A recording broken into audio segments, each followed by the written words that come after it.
E aí, pessoas, boa noite. Vamos ler um pouquinho de Freud? Bom, a minha intenção com esse projeto é de realmente fazer um grupo de estudos, né? Eu não sou especialista, apesar de ler Freud desde os 16 anos, eu já tenho bem mais que isso.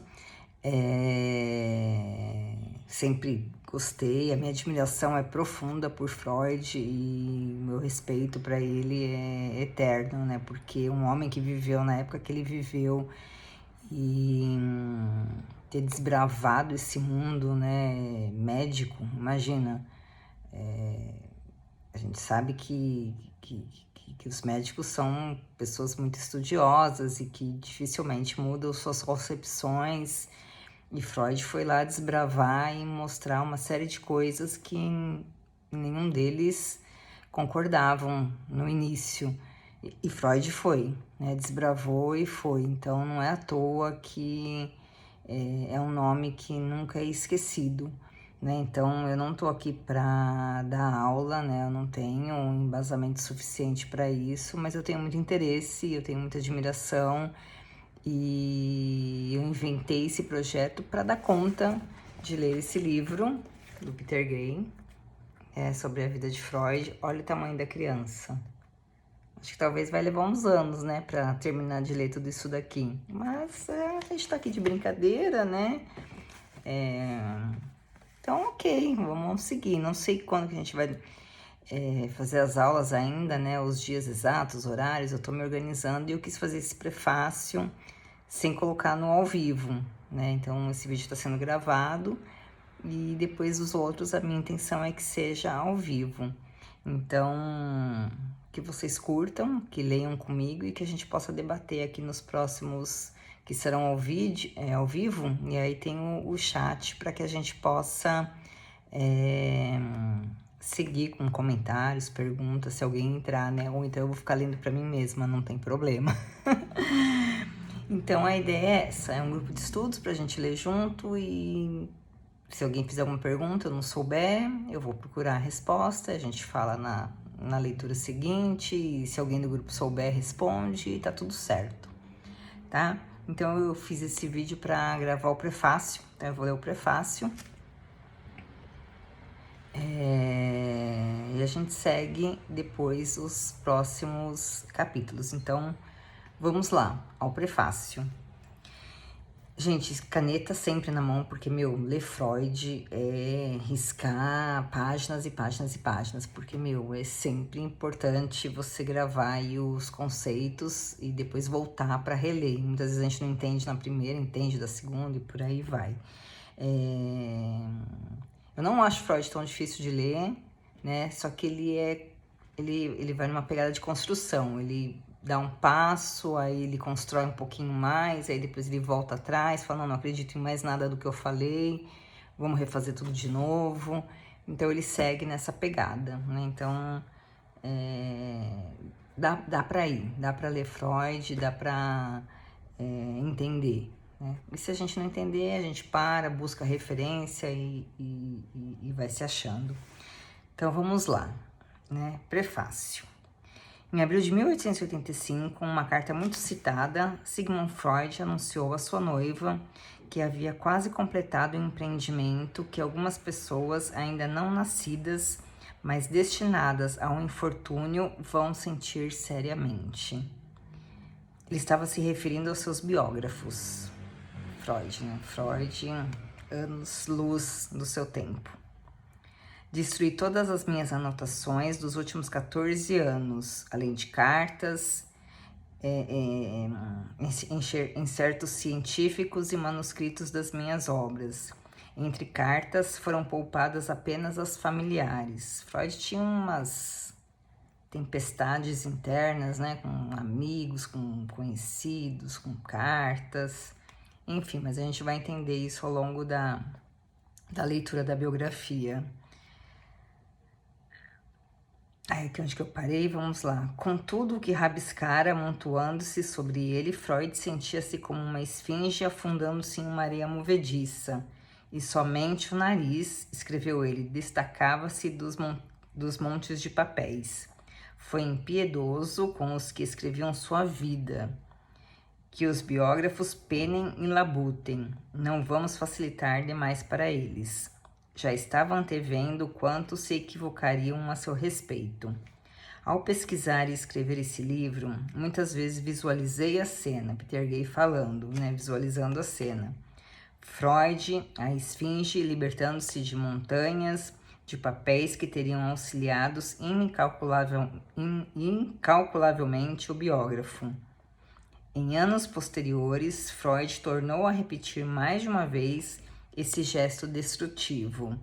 E na primavera de 1938, ao se preparar para deixar a Áustria e seguir para a Inglaterra, desfez-se de materiais que a vigilante Anna Freud, instigada pela princesa Marie Bonaparte, resgatou do cesto de lixo. Então, 1938, né, gente? Um ano antes de estourar a guerra, ele fugindo do nazismo.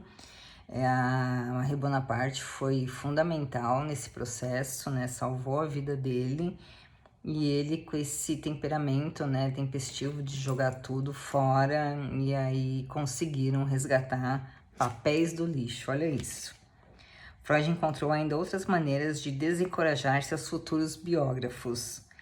Realmente, alguns dos comentários de Freud sobre a elaboração de biografias devem fazer hesitar qualquer um que escreva sobre a vida dele.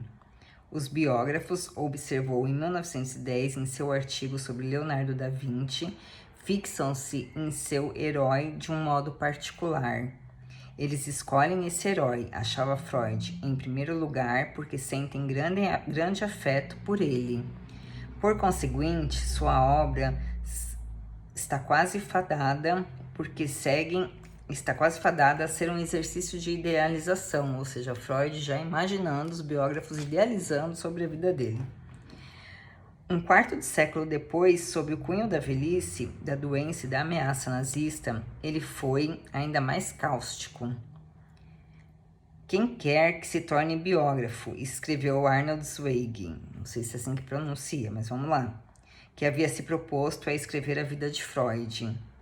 Entrega-se a mentiras, a ocultamentos, a hipocrisia, a embelezamentos e mesmo a dissimulação de sua própria falta de compreensão, pois não alcança a verdade biográfica e, mesmo que alguém a alcançasse, não poderia usá-la. Em suma, Freud tinha pouca fé no empreendimento biográfico. Mal sabia ele, né, o tamanho da importância que ele teria e o quanto pessoas gostariam de falar depois sobre ele.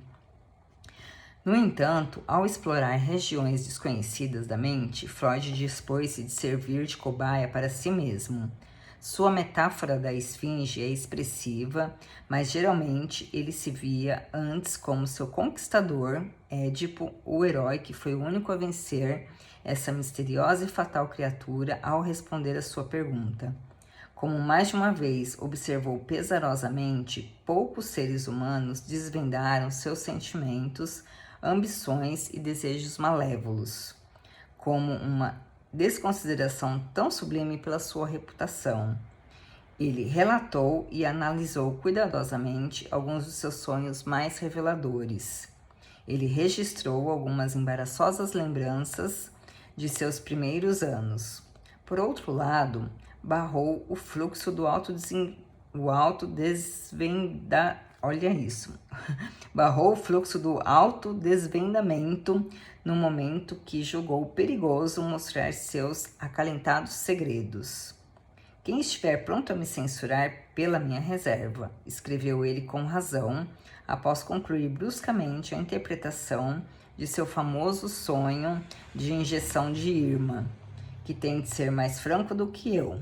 Como pesquisador destemido, ele expôs ao exame público grande parte de sua intimidade. Como um bom burguês, valorizou imensamente a sua privacidade. Freud deixou instigantes insinuações autobiográficas de que os estudiosos de sua vida apossaram-se com compreensivo entusiasmo acrítico. Ao escrever ao amigo William Fliess, esse nome a gente vai falar bastante, porque foi um grande amigo e uma pessoa muito importante na vida do Freud e na concepção da própria psicanálise. Então, em 1900, ele disse a si mesmo: não sou absolutamente um cientista. um observador, um experimentador, um pensador. Não sou senão um conquistador por temperamento, um aventureiro. Se você quiser traduzir o termo com toda a natureza indagadora, a ousadia e a tenacidade de um tal indivíduo. Mas essa declaração, como outras do mesmo gênero, apenas confundiu os que queriam entendê-lo. Não há nenhuma razão para distorcer o espírito, atendo-se à obediência à letra. Uma coisa é tratar respeitosamente as avaliações de Freud a respeito de si mesmo, um biógrafo responsável por não deixar por menos. Outra coisa totalmente diferente é tratar suas declarações como um evangelho. Como se notará mais de uma vez nessas páginas, Freud não foi o seu melhor juiz. Toda a paixão com que foram acolhidas as ideias de Freud, o estilo parcial, muitas vezes extremamente subjetivo, de suas autorrevelações e autoavaliações, faz com que cada dimensão de sua vida seja um convite a interpretações divergentes. Apesar de décadas de pesquisas e séries de estudos, ele continua desconcertante e intensamente controverso. Freud foi chamado de gênio, fundador, mestre, gigante entre os forjadores de espírito moderno e com igual veemência de autocrata, plagiador, inventor de fábulas, o mais rematado charlatão, ou seja, adoradores e haters, né? Freud já tinha haters. A cada adorador que o saudou como um Colombo, correspondeu a um detrator que o ridicularizou como um Cagliostro, deve ser um fanfarrão, né? Alguma coisa desse sentido. Sua vida forneceu inesgotável alimento para insinuações, especulações e mitificações. Um pastor fundamentalista americano denunciou num virulento folheto anticatólico como um judeu convertido ao catolicismo apostólico e notório como o maior pervertido do mundo. Os psicanalistas, por seu lado, embora possam rir de tal asneira com excessiva frequência, tratam Freud como se realmente fosse o sumo pontífice de sua fé, e suas palavras como inquestionáveis pronunciamento papais. Tais extremos parecem absolutamente irreconciliáveis. Aliás, nem seria desejável, não é provável que a verdade sobre Freud residam no meio termo. Essas comoções a propósito de Freud não surpreendia ninguém. Afinal, seu destino, conforme ele afirmou, com irônica satisfação, era perturbador. Gente, aqui o cenário está ainda em fase de adaptação, então barulhos, coisas acontecem e tá tudo certo. A tarefa fundamental da psicanálise, escreveu certa vez um romancista, era lutar com o demônio da irracionalidade, de maneira equilibrada. Mas acrescentou ele, esse mesmo equilíbrio que reduz esse demônio a um objeto científico inteligível apenas fazia com que suas ideias a respeito da natureza, a natureza humana, parecessem ainda mais desalentadoras, ainda mais inaceitáveis. Não admira que a humanidade, em sua maioria, tenha se defendido e rejeitado furiosamente a mensagem de Freud. É um lugar comum em que hoje em dia todos nós, reconheçamos ou não, falamos freudianamente. Referimos-nos casualmente a repressões e projeções, neuroses, ambivalências e rivalidades entre irmãos. Um historiador denomina nosso tempo da era do narcisismo, e todos afirmam entender o que ele quer dizer. Mas tais prontas concordâncias verbais têm sido mais prejudiciais do que o modo empático repúdio. São tentativas mais ou menos conscientes de retirar o pensamento de Freud de seu robusto realismo. Freud disse mais de uma vez que podia lidar com seus inimigos. o que o inquietavam eram seus amigos.